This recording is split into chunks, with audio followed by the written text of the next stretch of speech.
Take a look at this map. You order food delivery, and it takes 40 minutes. Your friend, the exact same distance from the restaurant, gets theirs in 15.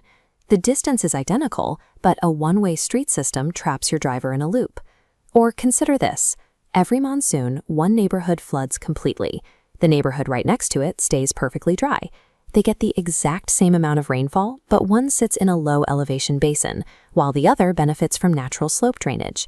Then there is the massive, state-of-the-art university campus that opens with incredible funding, but student enrollment crashes immediately, simply because the location is entirely detached from the city's public transit network.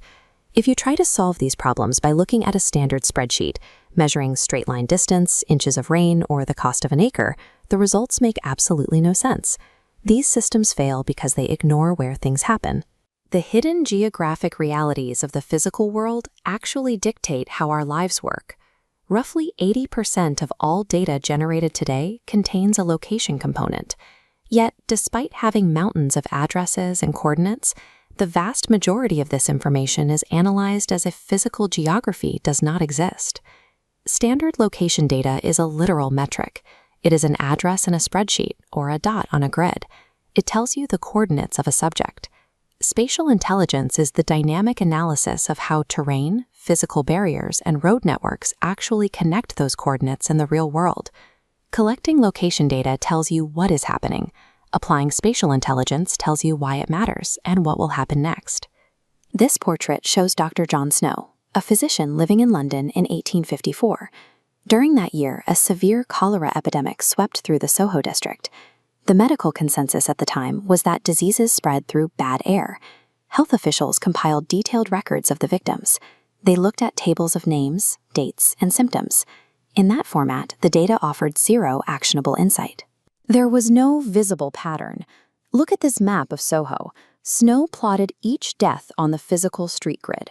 Every black dot represents a victim. They form a dense cluster around one point, a public water pump. The epidemic was following a shared water source. Snow stopped asking who is getting sick and started asking where are they sick.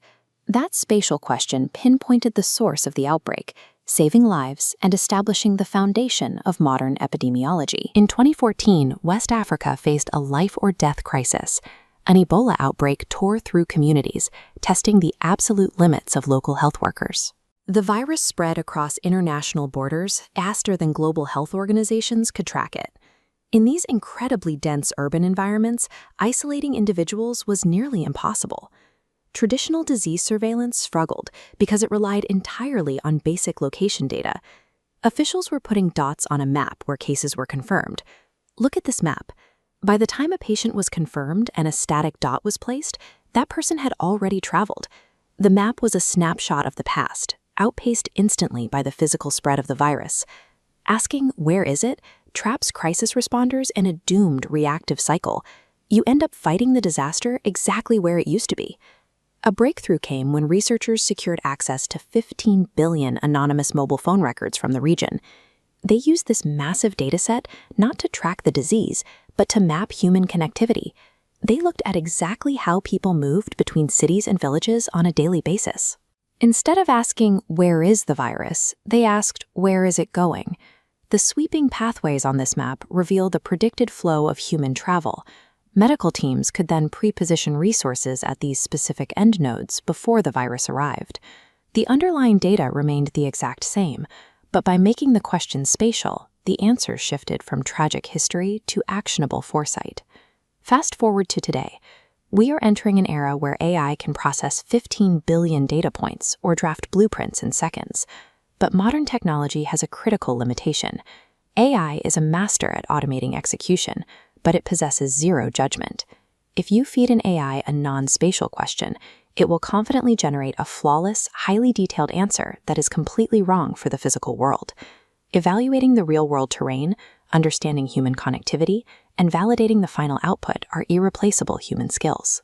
As machines grow exponentially faster, the ability to see the hidden geographic dimension is the defining skill that keeps us in control of our future. In the next video, we're introducing the 5W framework, a systematic method to deconstruct any problem before you open any software.